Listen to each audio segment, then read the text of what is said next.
Saludos. La Municipalidad Provincial de Arequipa, a través de la Gerencia del Centro Histórico y la Zona Monumental y la Biblioteca Pública Municipal, continuamos con las tertulias del patrimonio.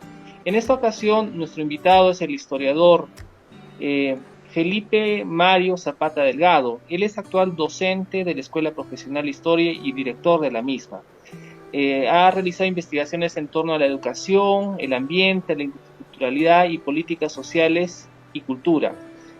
Cabe mencionar que él ha sido también ganador de algunos fondos concursales de UNSA Investiga en el año 2016-2019, así como autor de varios trabajos de investigación y es doctor en la Universidad de San Pedro.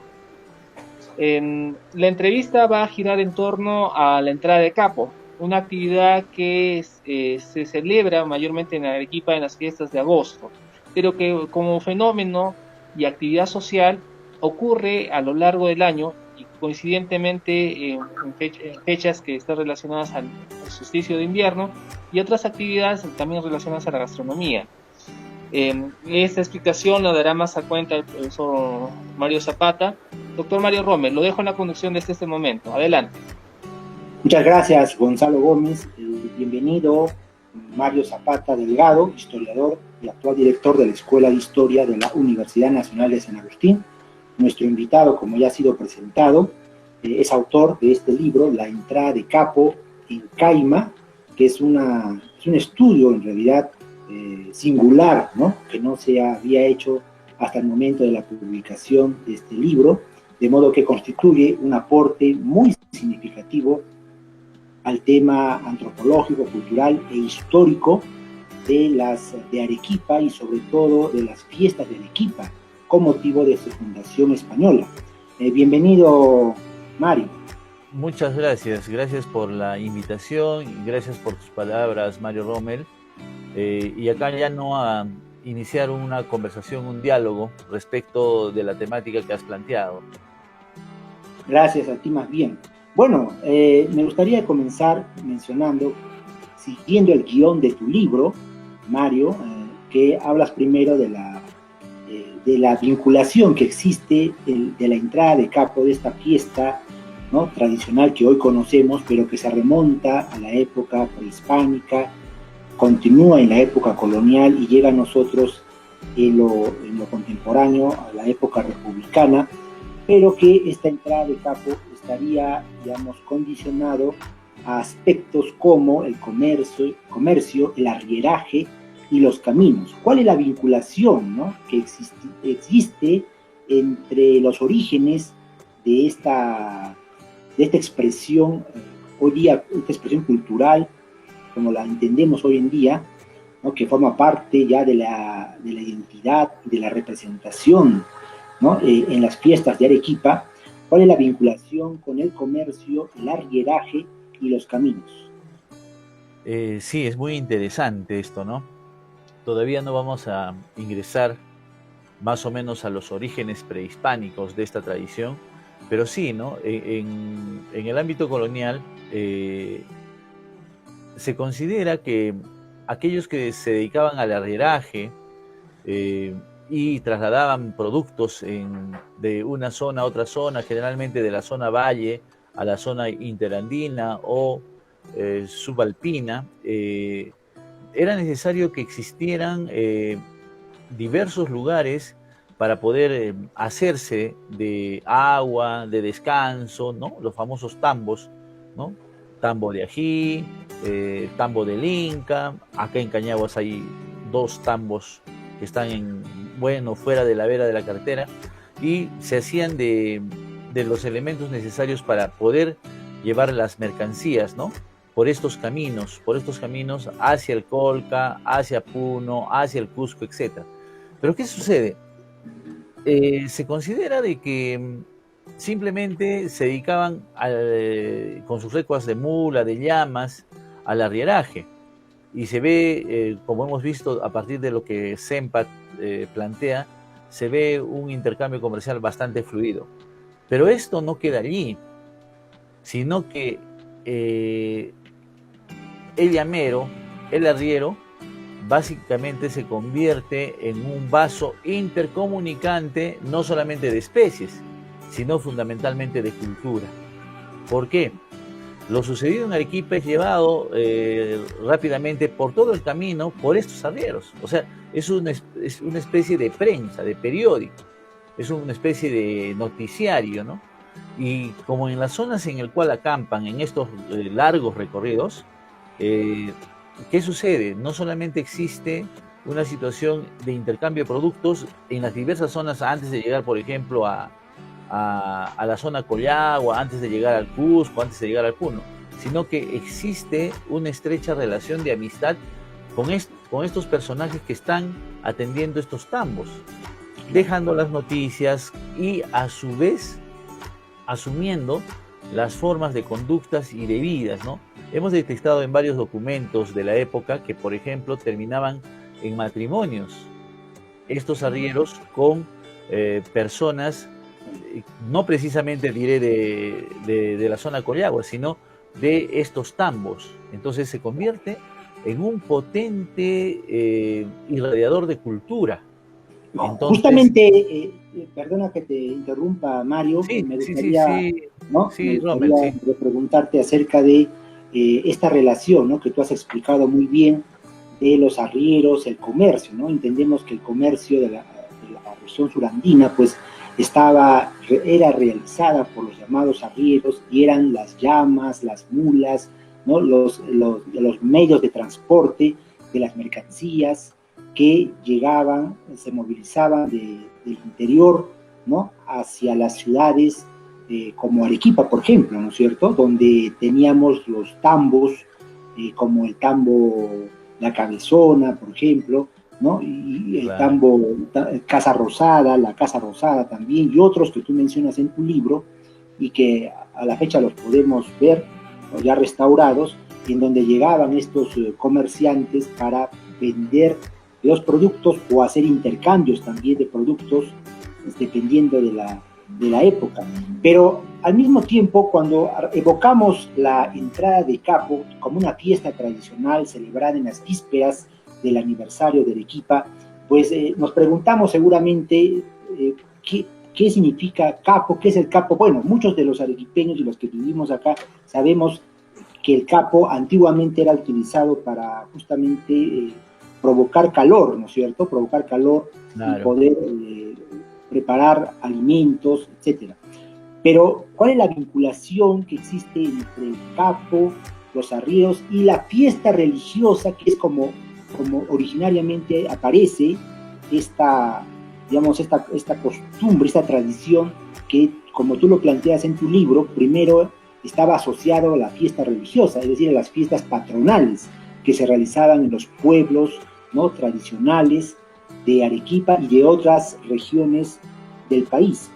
¿Nos podrías tú, por favor, precisar esas vinculaciones entre el Capo, ¿no?, la fiesta religiosa o la fiesta patronal, ¿no?, y luego cómo así este elemento del Capo se convierte prácticamente en un protagonista, ¿no?, en lo que hoy ya es una fiesta cívica? Claro. Sí, o sea, inicialmente se da esta parte que he comentado sobre estos intercambios culturales, etcétera, ¿no? Pero hay un condicionante, ¿no? Nuestros Andes son gélidos. Entonces, ¿qué sucede cuando van llegando, ¿no? Me acuerdo mucho me haces recordar con las palabras que indicas, Rommel, el camino de los serranos, ¿no?, que está acá en Caima, que era un camino necesario. Y allí había una especie de, no sé si decir de tambo, pero una especie de estación donde las mujeres los esperaban con los alimentos, con avituallamiento y también con fogones, ¿no?, para que se calentasen antes. Una pascana, tal vez. Como una pascana antes de ingresar a Arequipa. O sea, yo llegaba 10, 11 de la noche, me guarecía en esa zona y de ahí bajaba, ¿no? Por eso es el nombre del Camino de los Serranos, ¿no?, que hasta ahora existe. Entonces, ¿qué es lo que sucede allí? Se va vinculando, probablemente ahí hay dos puntos de vista, ¿no? Uno, por estos arrieros, y de otra forma, también, como lo has dicho, como combustible para la preparación de comidas y para que en noches gélidas y sempiternas se calentasen, ¿no? Eso es obvio. Pero hay otra característica. En la fiesta patronal es bastante probable que estos arrieros, estos comerciantes, llegasen exprofesamente a estas fiestas patronales justamente con la idea de mercancía, con la idea de intercambio. Y llegan un día antes, se enciende el capo tan simple, ¿no? Y humilde para calentar esa noche gélida, y al día siguiente era la fiesta patronal y obviamente era el famoso cato, la famosa feria. O sea, donde tenemos una fiesta patronal debe estar íntimamente ligada la feria o el cato. ¿Por qué? Porque ese día, al día siguiente de la misa, de toda la parafernalia preparada, había intercambio comercial. Entonces los arrieros se vinculan directamente a ello, pero no llegan el mismo día, sino llegan el día anterior. Entonces una forma de estar en el pueblo era pasar la noche entre cánticos, entre vivas, entre consumo de bebidas. Bien, amigos, continuamos con esta tertulia sobre el patrimonio de Arequipa dedicada a la entrada de Capo en Caima. Nuestro invitado Mario Zapata Delgado es autor de este libro, que es una magnífica contribución, como lo habíamos dicho en el primer bloque, una magnífica contribución al estudio de esta tradición que ya forma parte de la representación en las fiestas de Arequipa, ¿no? En el mes de agosto.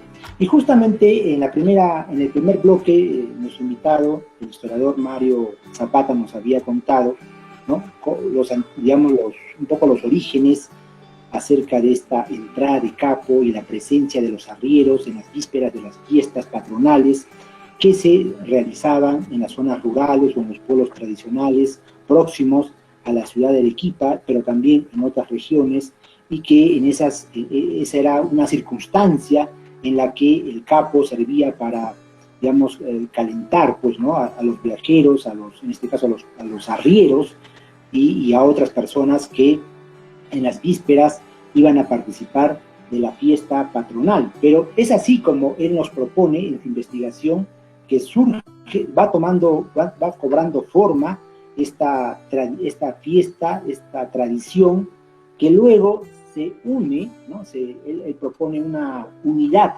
donde la tradición y la modernidad se conjugan y da origen a esta ofrenda caimeña, como él la denomina, que viene a ser la organización de la entrada de Capo el 14 de agosto de cada año, ¿no? Con motivo de la fundación española de la ciudad de Arequipa. Y me gustaría preguntarte, Mario, ¿no? ¿Cómo así es que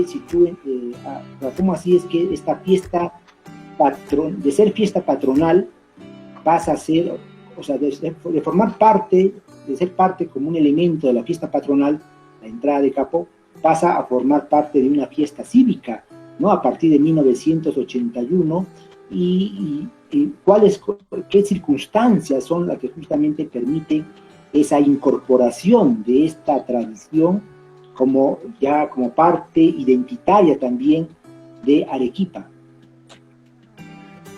Sí, es muy interesante, ¿no? Porque de tener una mirada totalmente aislada, si se quiere, la entrada de Capo en las fiestas patronales, esta se institucionaliza, por decirlo de una forma, ¿no?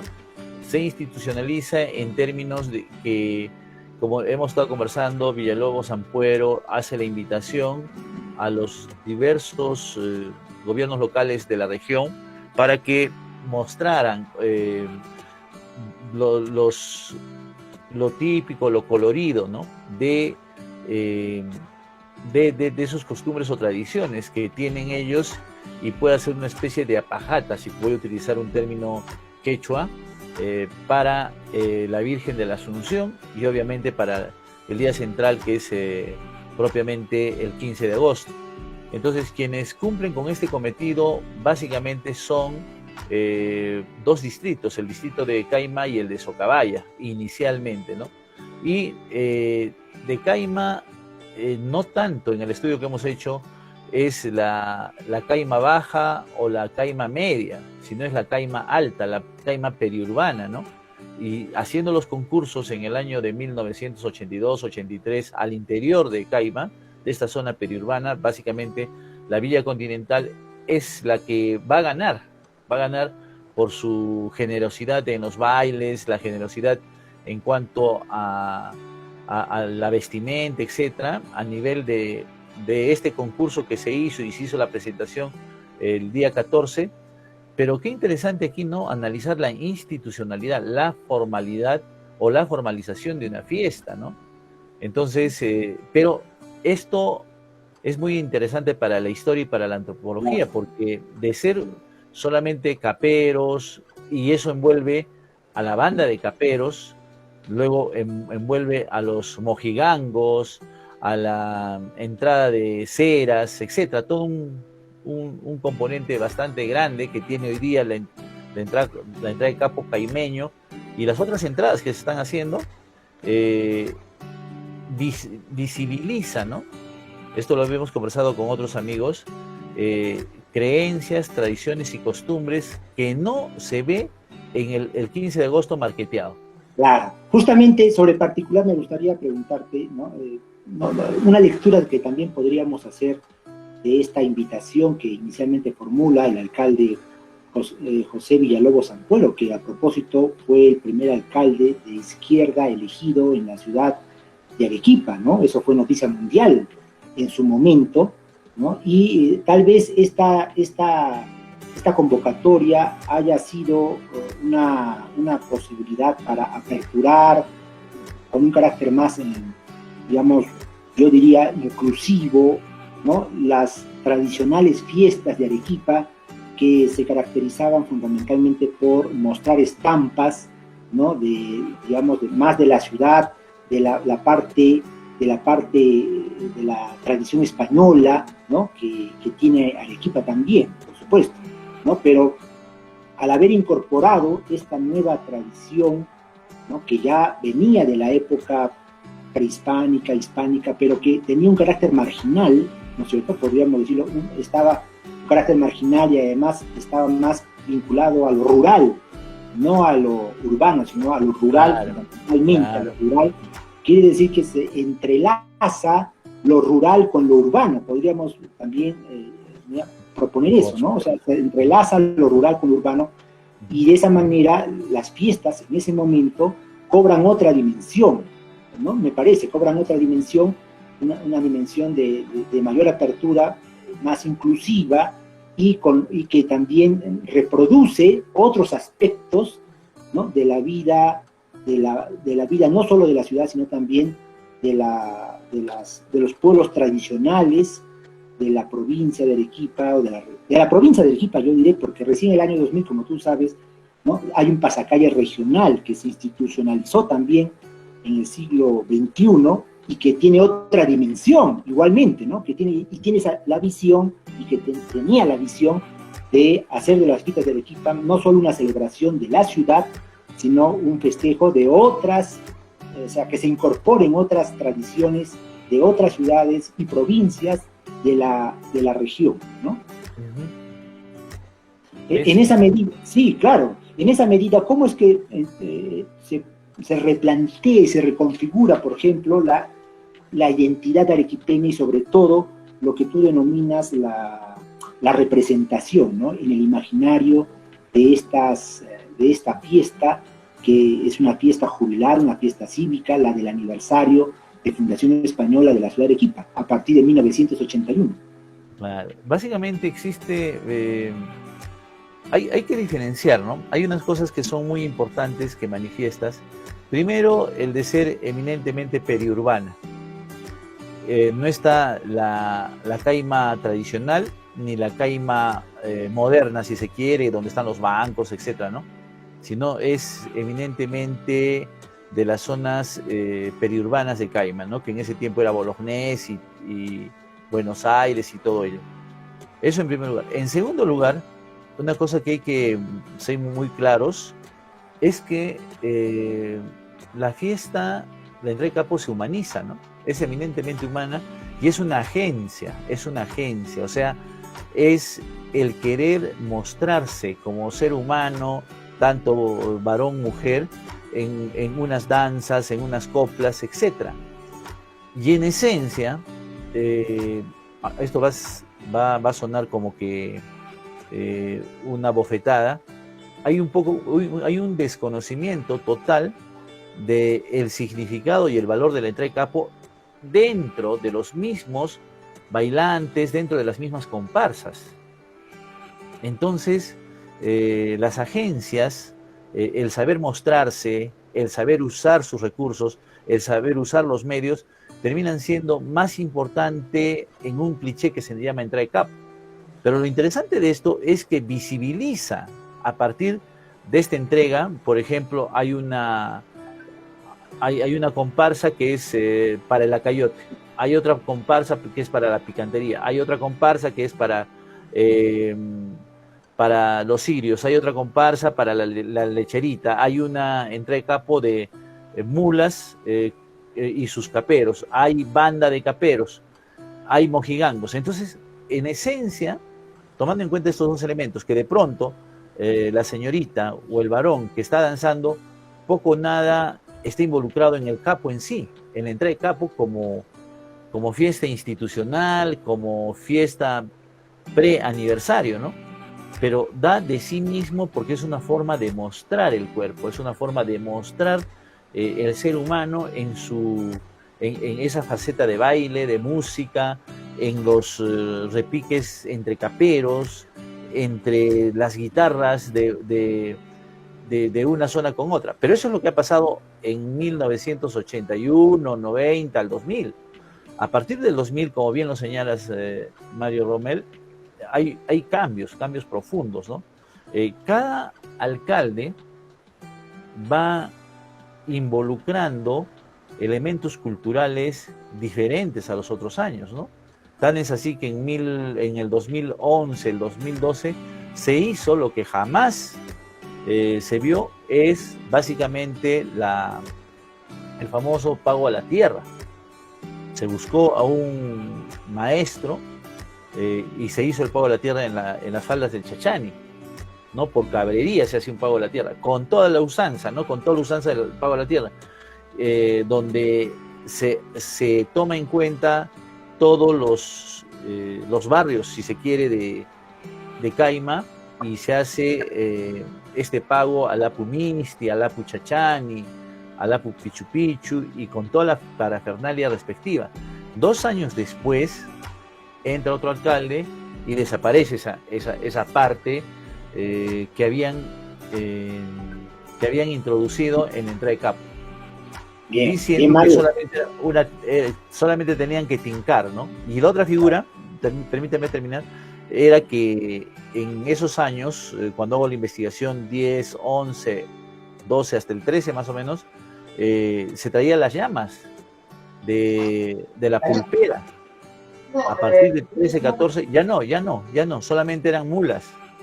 Entonces, acá hay situaciones que se tienen que visualizar y definir. Así es. Bien, amigos, estamos en nuestro tercer bloque de esta interesante conversación con nuestro invitado de hoy, el historiador Mario Zapata, actual director de la Escuela de Historia de la Universidad Nacional de San Agustín. Estamos hablando sobre un tema de mucho interés, que es la entrada de capo, que nosotros todos los años, en la víspera del día central, que es el 15, vemos pues que Caima, ¿no?, organiza esta famosa entrada de capo desde el año 1900, ¿no? Y es bastante colorido, festivo, hay mucha alegría, la gente participa muy activamente, ¿no?, en esta bajada de capo. Digamos que vemos hileras, ¿no?, a lo largo del recorrido que hace desde Caima hasta la Plaza Mayor de la ciudad. Y comentábamos con Mario acerca de estos elementos igualmente andinos, ¿no?, que se van incorporando, creo yo, en la propia fiesta cívica, que anterior a 1981 no había esa presencia tan marcada, digamos, de ese elemento andino, de ese elemento rural, ¿no?, que luego Mario nos ha dicho de que, por ejemplo, en algún otro momento se hicieron pagos a la tierra. Es decir, todo esto ha formado y forma parte de la historia de Arequipa, de sus costumbres y tradiciones, ¿no?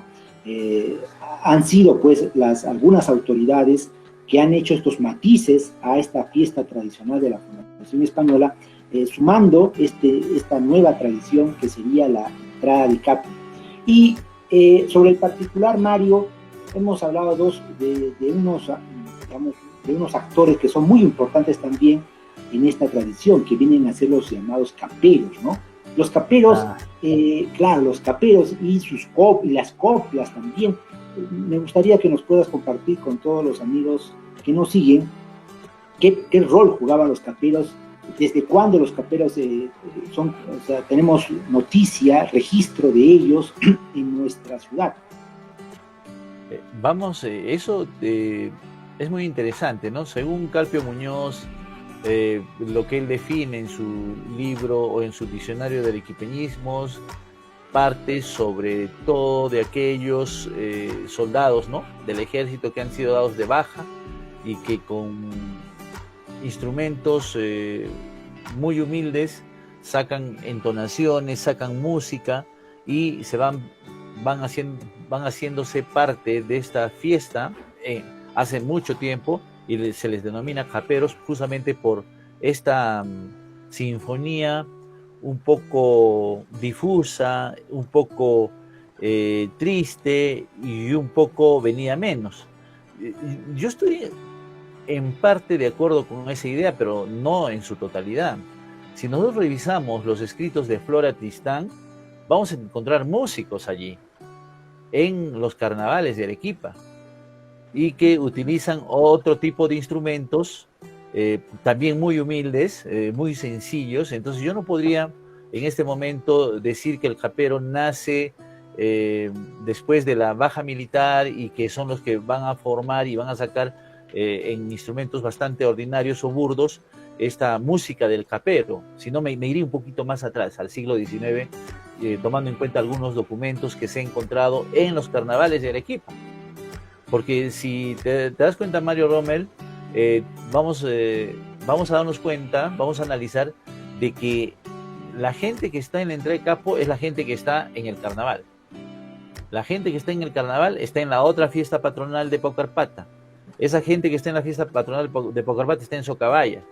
Y existe todo un elemento articulado, ¿no?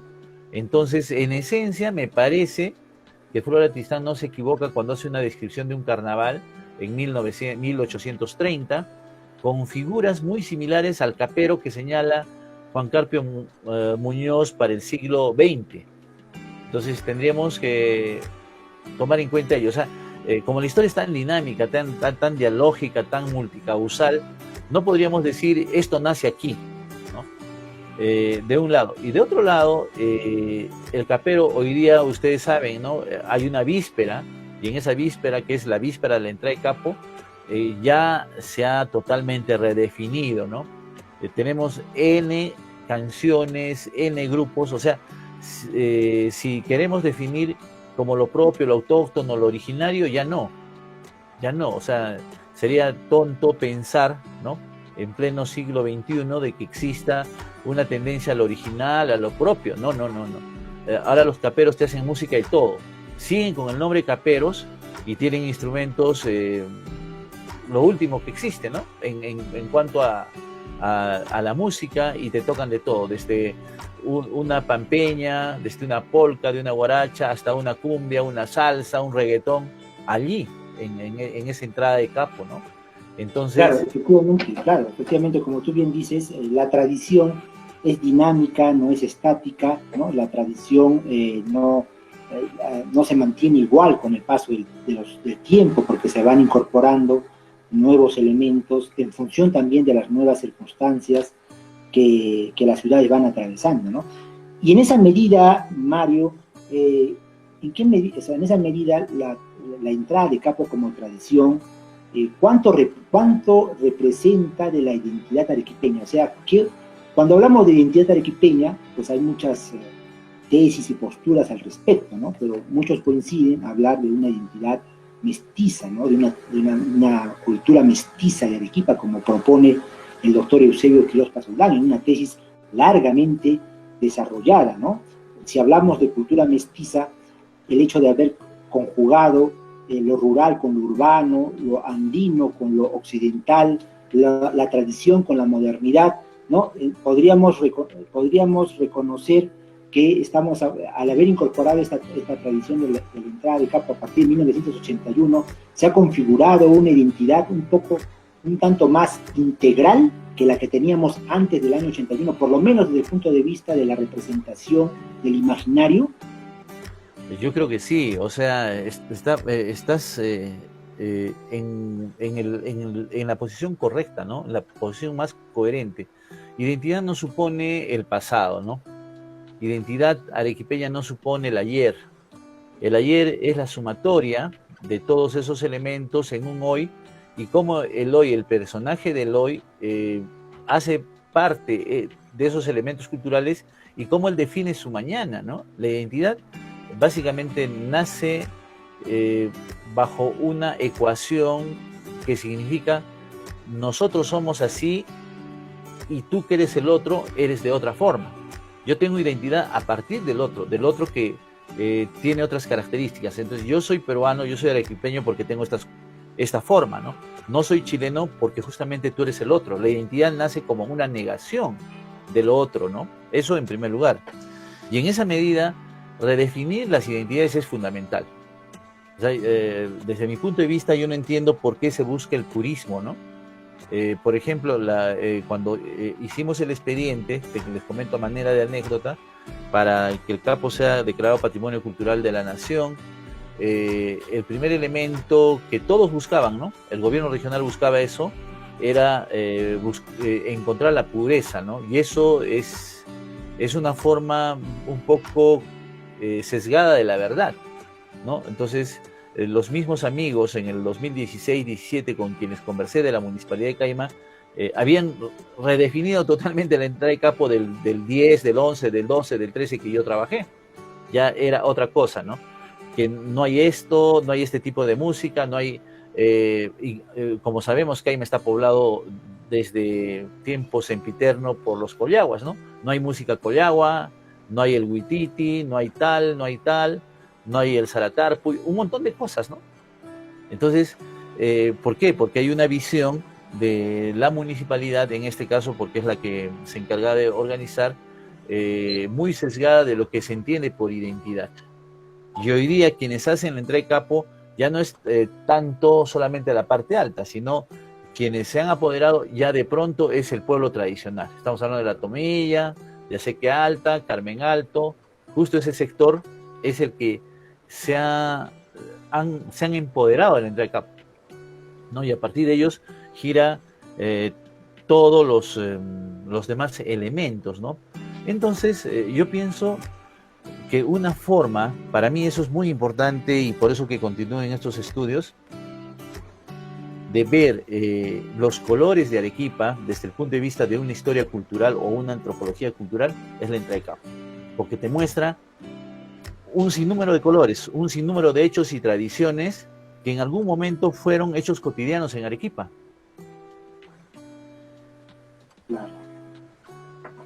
Claro, efectivamente, ¿no? Esa identidad es una identidad que se ha alimentado, ¿no? Evidentemente con los procesos también migratorios que han sido constantes, no solamente de ahora, sino de muchos siglos atrás, ¿no? Esa identidad se ha ido redefiniendo y si hablamos justamente de esa negación del otro que tú planteas, ¿no? ¿Cómo definiríamos nuestra identidad al año 2021? Es una pregunta harto difícil, pero básicamente viene a ser pues la síntesis, ¿no? O el resumen de estas nuevas generaciones que hoy día están siendo protagonistas, no solamente de la entrada de Capo, ¿no? Sino protagonistas en las redes, en todo el ente virtual que es enorme, que es gigantesco, pero a ello pienso que hay dos constantes ahí, ¿no? Sobre esta idea de la virtualidad y de esta generación, que son después de la pandemia los que van a asumir la entrada de Capo, ¿no? Son sobre sus hombros los que van a hacer las comparsas y todo ello. Es, en primer lugar, el sentido de pertenencia que no se debe, bajo ningún criterio, dejar de asumir. Yo soy esto, soy un individuo global, pero también pertenezco aquí, soy de aquí, este es mi suelo, este es mi terruño, y combinando esas condiciones, considero que esta identidad, que es muy abigarrada, muy fuerte, con impactos de la globalización, con impactos de la más media, supone o significa que se vuelve a redefinir la identidad. La identidad no va a desaparecer, la identidad va a tener otros colores, pero sí va a continuar siendo de otra forma, de otra manera. Pero el error está en la educación, en querer sesgar eso, ¿no? En querer decirle, no, lo identitario es la pampeña, lo identitario es la entrada de capo costumbrista, lo identitario es la pelea de gallos, la pelea de toros. No, eso no. O sea, si no es parte del cúmulo o del acervo que tiene el joven hoy, no estaríamos hablando de una identidad. La identidad es lo que él procrea, prohija, ¿no? En un proceso de autopoiesis y autorregulación. Entonces yo le entiendo la identidad en términos totalmente diferentes a mi maestro Eusebio Quiroz Pasoldán, ¿no? Totalmente diferente. Bien, Mario, ha sido muy aleccionadora tu participación el día de hoy. Estamos muy agradecidos por tus comentarios, haber compartido con nosotros algunos alcances de tu libro, Entrada de Capo en Calma. Me quedo con lo que decías al final acerca de la pertenencia, ¿no? De también reconocernos en esas tradiciones que son estampas, ¿no? Y que representan ante la comunidad lo que hemos sido a lo largo del tiempo, ¿no? Y lo que nos proyectamos a hacer también. Muchas gracias, Mario Zapata, muchas gracias por tu participación. También agradecer, como siempre, a la Asociación Peruana de Estudiantes de Historia y, por supuesto, invitarlos a que nos sigan acompañando todas las semanas en esta tertulia sobre patrimonio de Arequipa. Muchas gracias, Tocayo.